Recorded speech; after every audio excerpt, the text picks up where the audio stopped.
welcome back to the garden with Lori, and today I am getting in on the massive Mater challenge for the Shed Wars contestants that Cosmic Cultivators has put out.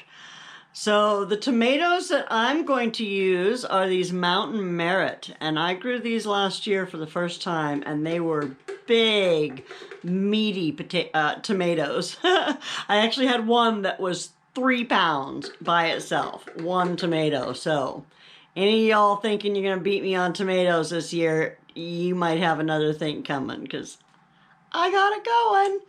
And then the other big tomato that I'm going to plant, I've never tried these ones. They're called Davidsons. And Will It Grow sent me these. So I haven't tried them, but this is going to be the other big tomato that I grow. And then, of course, like you know, I've got that whole bucket full of cherry tomatoes. So I'm going to get these planted, and I'm going to do the same basic thing that I did. I'm going to put an inch or two of dirt in the bottom of my bucket. And then I'm going to put my seeds in and just barely cover them.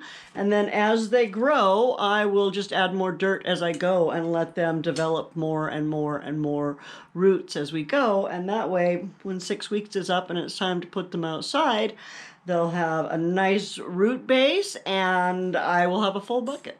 So, win-win. There you go. Massive Mater challenge. Massive Mater Mayhem challenge, I think. I'll double check.